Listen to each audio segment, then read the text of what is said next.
تەوەری دومی گفتوگۆکانی ئەمڕۆمان سەبارەت بەوەی کە پارێزەرێکی ڕۆژئاوای کوردستان کار بۆ پاراستنی زمان و مێژووی کورد دەکات. دیارە عەلیکۆڵۆ بەڕێزان پارێزەرن و لێستەدا لە وڵاتی ئەڵمانیا دەژێن. ئەم پارێزەرە توانیوەتی کە ئەرشیفێک دۆکۆمنتێکی زۆر باشی ناوتە جیاوازەکانی هەر چوار پارچەی کوردستان بکات و لە چەناڵێکی تایبەت بە خۆی دادای بێن. من گفتوگوی زیاتر دەکەم لەگەڵ بەڕێزیاندا. سڵاو کاک عەلی، بەیانیت باش. بەیانی باش، سبێدە باش بۆ کوردستان، بۆ سلێمانی، بۆ هەموو دەبەرێن کوردستانی. زۆر سپاس. کاک عەلی، بەڕێستان گرنگێکی زۆر بە پاراستنی زمان و شوناس و کولتور و هەروەها ناوتە جیاوازەکانی کوردستان ئەدەن. جا من دەستپێک بەر لە باسکردنی هەر کارێک و هەر هەنگاوێک کە بەڕێستانە و بوارەدا ناوتانە دەمێت باسێکی ئۆکو لە حەزی خۆتم بۆ بکەیت کە بۆ پاراستنی کوردستان و شوناسی کوردستان هەروەها بۆ زمان و کولتور و ڕەنگی کوردی هەتانە. بەێ دەستپێکی ئەسکارم بێژم گۆ ئەف بێتر زمانێمە ئەف گەشتبوون و زەنگین بووناوی شکو هاتی دبێ گۆ گشت سروشتا کوردستانی هاتەبێ ji ber çiya newalên me, deşt û kendalên me, çemên me ev xwezayî siruştî hiştiye gog zimanê me bêtir zengîn bibe û geş bibe û xweş bibe. Destpêkê tenê ez dixwazim bêjim ser girîngbûn û kevinbûna zimanê Kurdî. Ez ê dixwazim wek du nimûna tenê bêjim. Yek nimûne zanyarê Rûsî Vladimir Minoritskî di pirtûka xwe dîdê dibê Kurd neviyên mîdiyane têde dibêje qise dike dibêje ku zimanê Kurdî ji zimanê exmînî kevintir e. Ev yek. Di do pirtûka Şewqul Musteham ya li Marîfet Rumûzil Aqlam ya Ibn Wehşîya Nebatî ew jî têde dibêje ev pirtûk berî hezar salî hatiye nivîsandin. Dibêje gogê min li Şamê û Bexdayê sih pirtûkê bi zimanê Kurdî dîtine û min yek ji wan wergerandiye zimanê Erebî ji bo mirov jê Sûdê bigirin. Ev pirtûk jî çi bû li ser çandiniyê bû û li ser paqijiya avê bû. Di vî hawî em nas dikin zimanê Kurdî zimanekî gelekî kevn e, geş e, girîng e, lê çawa em vî zimanî biparêzin û Kurdistan dagîrgirî ye. Kurdistan ne azad e. Tenê Herêma Kurdistanê spas ji xwedar e, Herêma Kurdistanê bi rengekî fermî federal e, bêtir ji Herêma Kurdistanê têxwestin got komît û destgehan ava bike ji bo parastina ziman û pêşxistina zimanê Kurdî. Çawa em bêjin zimanên me hin zaraf tê de hene. Çi Kurmancî, Soranî, Zazakî û hin zarav nîdin û devok nîdin.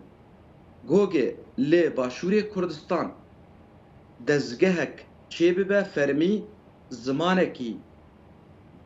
çêkin di astek bilind e. Wek got aniha ez li Almanya dijîm, li Almanya jêr dibêjin hox şibhaxê zimanê bilind li ceman heye û zimanê kolanê li ceman heye. Gelokê Başûrê Kurdistan ji ber got fermîne tişkî wisa halo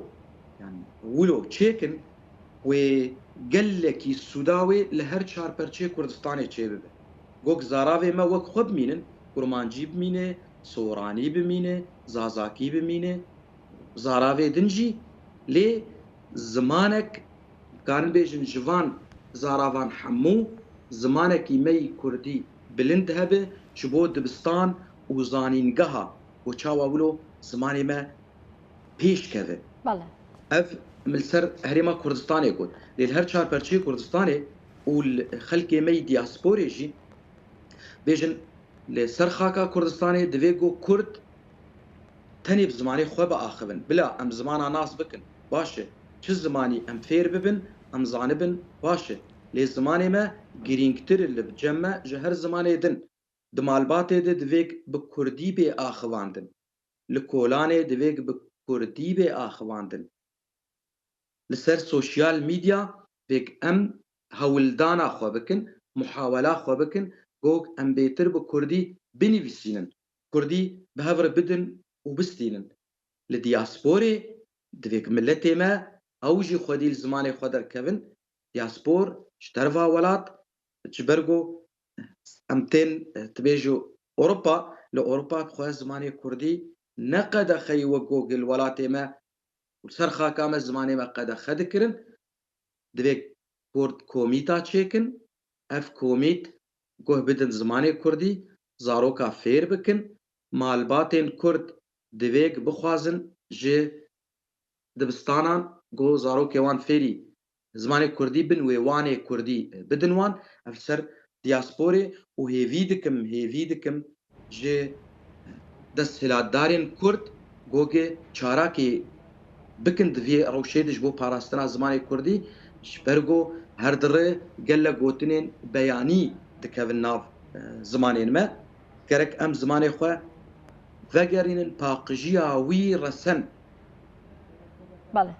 اف سپاسدار بله کاک علی زمانی کوردی هەڵبەتە زمانێکی دەوڵەمەندە زمانێکی کە پڕە لە لەهجەی جیاواز کە ئەماوە دەکات ببێت بە زمانێکی دەوڵەمەند و زمانێکە خۆشبەختانە کە لەبەر و پێشووندا بەڵام وەکو بەڕێستان باستان لە کۆمەڵێک خاڵ کرد کە ئەمانە کاریگەری دەبێت لەسەر شێواندنی زمانەکە خۆشبەختی لە شێوازەکان کاڵبوونەوەی زمانەکە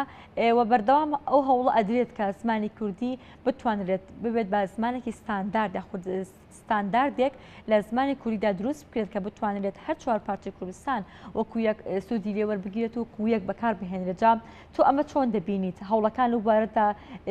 چۆناییە؟ ئایا خوێندنەوەی تۆ بۆ زمان و فەرهەنگی کوردی بە گوێرەی ئەو کارانی کە بەڕێستان کردوتان ئەم دۆداچوونانی کە بەڕێستان لە هەر چوار پارچەی کوردستان و هەروەها لە دەروی کوردستانیشدا و هەنگاوانەتان بوویناوە، لە ئێستادا دۆخی زمانی کوردی چۆن دەبینیت؟ لە چیدا دەیبینیت؟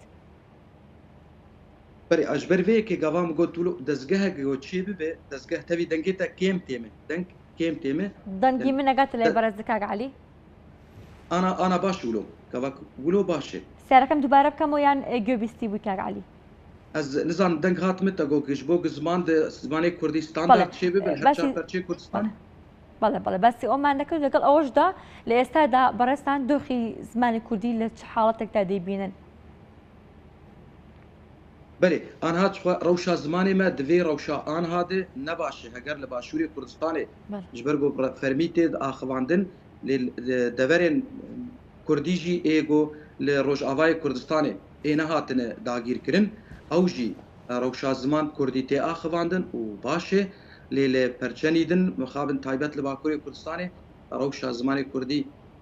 لاوازه دروشك نباش دي جبرويه كي مهيفي كر قوام جو لباشوري كردستاني وحكومتها هرم جوجي دزگه كي تشيك وزمان كي ده تاستك بلند ستاندرد يعني ستاندرد جوار شابت تشيك كردستاني تشيك اوجي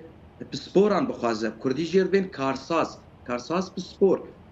وك بخواز جهر شابت تشيك كردستاني وعم بتجفينه لباشوري كردستاني وهولدان وكاركي وسا جمر بكن ويتشتكي قالكي جرينجو باش به شو هي فيها مش خدي اف بله پێت وایە کاک علی دروستکردنی زمانێکی ستاندارد یاخود دانانی زمانێکی ستاندارد کارێکی لێسادا زەحمەت بێت یاخود کارێکی ئاسان بێت چۆن دەبینیت؟ پێت وایە هەوڵەکان بۆ دروستکردنی زمانێکی ستانداردی کوردی لەسەر ئاسی هەر چوار پارچەکە ئەگەر هەوڵێکی جدی بنرێت بتوانرێت ئەو مەهامە بپێکێت یاخود بتوانرێت ئەو کارە جێبەجێ بکرێت؟ ئەو ڕاستی زەحمەتە هینکی زۆرە ئەم بێژن نمونە لە باشووری کوردستانê بيجن سوراني كرمانجي يا بهديني خلكي مي سوران سلافوريز ج سليمانيه ج روشنبيري وير باجاري روشنبيرا يبخو باجاري هلبستفاناي خدي برتوكو خدي برهمن او ام بيجن سوراني قوام جو زمان كي ستاندارد شي ببي دبيك زاراوي ميدن حمو بين باراستن افجي كارك زور زحمته لاوازه جبرغو كواك از بكرمانجي تبيفم سوراني از تيد كيشم لي نبر عندك تي سوراني داخله دبك بيجي اف هناك استانجيل جمت شيبه لي افجي بدمي غواز زمانك ستاندارد شيبه بدمي واف تش قال لك يخش ام بيجي نمونه كواغ ام باخذن وكان بيجي سور كرمانجي يعني سوراني كرمانجي قال لك قوتنين ما تيكل بن ناف هفده كواغ ام بيجن ام دي بيجن شف باش لهلا ملتي مي سوران شو باش نتشفاس يخش تنك زارا فاوان قال كي تنك ونازك و زور به ليجبر في هاوي قوام جو هريما كردستان جبرگو دست سلاداره حکومت هرمه او کاری فی هاوی بجیبینه گوگا او افتشت بجی آنی و بلا ببه لهر سه پرچه کردستانی دنجی بەڵێ هەنگاوەکان ڕەنگە ئێستادا کەمێک سەخت بێ بۆی کە زمانێکی ستاندار دروست بکرێت بەڵام پێت وایە جیاواز لەو دروستکردنی زمانە ستانداردا ئێمە وەکو تاکێکی کورد وەکو هەر تاکێکی من لە باشووری کوردستانم تۆ لە ڕۆژئاوای کەسێک لە باکوورە ئەوی ترمان لە ڕۆژهەڵاتە ئێمە خۆمان وەکو فەرد وەکو تاک چۆن بتوانین هەوڵی پاراستنی زمانی کوردی بدەین چۆن بتوانین زمانەکەمان لەگەڵ لەهجەکانی دیکەدا ئیشتراک پێ بکەین مشارەکەی پێ بکەین هاوبەشی پێ بکەین بله آنها از بیجم دوان سالین داوی دجبر سوشیال میدیا ده پیوندی دانوستندنا ما ده هر چار پرچین کردستان ده چه بونه او زحمتی و زوراهیا بری چند ساله نمایه بویرنگی چاوا بیجن نمونه بهتر لسر سوشیال میدیا خلکی می روجاوای کردستانی باشوری کردستانی باکوری کردستانی و روجلاتی کردستانی دگهیجن هف چهل سر ام بیجن اکسه به یعنی تویتر به چهل سر فیسبوک به چهل سر آلافين دن سوشيال ميديا به بواد جين هف قال لك او زحمتين بري نمانه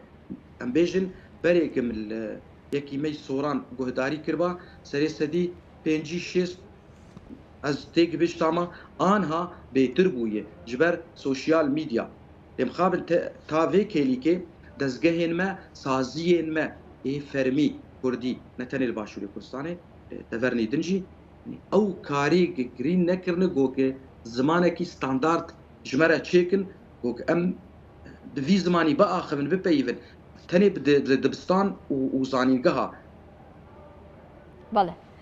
بەڕێستان کۆمەڵێک دۆکۆمنتان لایە کە لە سەرەتای پرۆگرامیشدا باستانەوە کرد کە هەر چوارپاتی کوردستان بێ جیاوازی گەڕاون دۆکۆمنتان لەسەر شوناسی کوردی لەسەر زمانی کوردی و لەسەر پاراستنی شوێنەوەرە جیاوازەکانی کوردستان کردو دەمێت باسێکی دۆکۆمنتانەمان بۆ بکەیت بەێ ئەس لەسەر سوشیال میدیا تایبەت لەسەر یوتیوبێ کەنالامی یوتیوب ئەبوویە 5-6 ساڵ بەری 10 ساڵاژی 12 ساڵا بنویساندن متشت دۆکۆمنت دەکردن ملێ کۆلین دەکردن بەبوویە 5-6 ساڵ سەر یوتیوبێ ئەس هەر تشتێن کوردی دۆکۆمنت دەکەم وەک دیرۆکا کوردی چاندا کوردی گوتنین کوردی کەون ئێگۆ عرب ترک فرسا ژمە بەرنێ ئەس وان دۆکۆمنت دەکەم بژێ دەر بە مەزدەر خاکنیگەرا کوردی یا کوت بێژن جغرافیا کوردی و تیپên کوردی jî çi girêdayî bin çi hatibin girêdan bi xaka Kurdistanê kultûra Kurdistanê ez dôkoment dikim diriya jêdera de diriya mezdara de û min dest pê kirî jî îsal 2 sal deverên Kurdî nimûne em bêjin gund bajarok bajar şkeftên kevin ê Kurdî ez wan jî دۆکۆمنت دەکەم و نێزیک من تا سروشتا کوردستانê jî min dest pê kir vînek vîdyoatnî wilo kin çêkirin ew jî ez dibêjim dôkûment sروشتا Kurdistan ji Mehabatê û Sinê ta Silêmanî û Hewlêr û Dirbêsî û Qamişlo Efrîn Kobanê ta Amedê û Agirî û Wanê em wilo vîdyoatnî kin jî çê dikin ji bo bêtir em جوشê bidin milletan gobên torîzmê Kurdistanê evek mi got ji pêv tîp û dôkomentê din yani tavê kêlîkê min hezar û disit vîdyohên dôkomentê min çêkirine بەڵێ باستان لە مەزدەر و سەرچاوە کرد کە لە هەر دۆکۆمنتێکە کردوتانە وەرتان گرتووە ئەو مەزدەرانە لەکوێوە وەرتان گرتو ئایا ئەم vîدیوانە کە بەڕستان باسی لێ دەکەن ژمارەی ئێجگار زۆر لە vîدیۆیە کە بەڕاستی ئەمە کەڵەگرە شوێنگرە بۆ کولتور و بۆ مێژووی کوردستان هەوڵ داوە کە ئەمە بگەێنیت بە هەموو کورد بتوانرێت کە ببوونە هەر تاکێک لە باشوور تاکێک لە باکوور بتوانم شارەزایی لەو چاند و کولتور و تیپە مۆسیقی و ئەو شتە جیاوازانەدا بکەم کە باکوور ڕۆژئاوا ڕۆژهەڵات پێدا تێپەڕیوە چۆن هەوڵت داوە ئەمە پێش بکەیت ئەمە بڵاو بکەیتەوە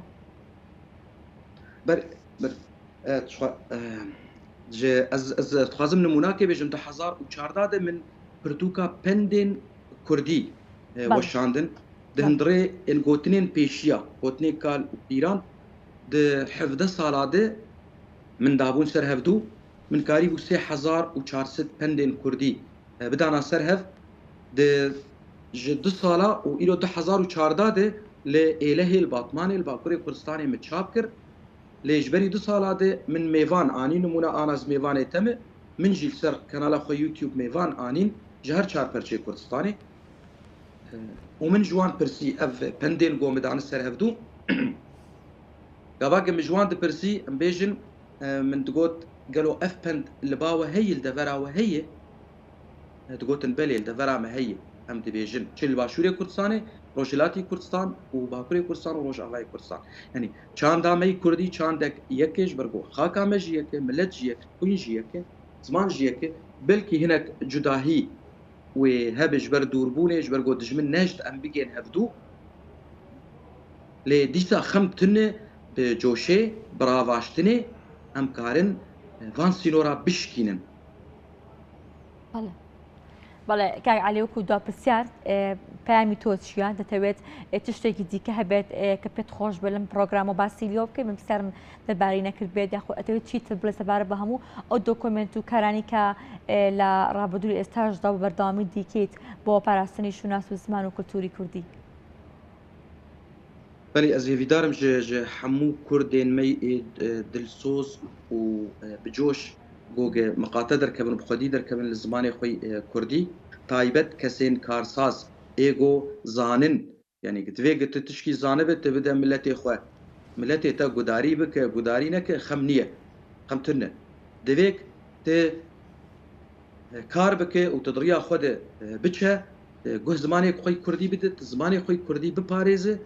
زارۆکên کوردی فێری زمانی کوردی بکن بەرگۆ زمانی me geş û xweş û dewlemend e wek ana te got ez karim vî hawî bêjim spas xweterim. زۆر سپاس بۆ تۆ زۆر سپاس بۆ عەلی کۆڵۆ پارێزەر سپاس بۆ تۆ سپاس بۆ کە لە بانی ئەمڕۆی کوردستانی لەگەڵ ئێمە ئامادە بوویت سەرکەوتوو بیت.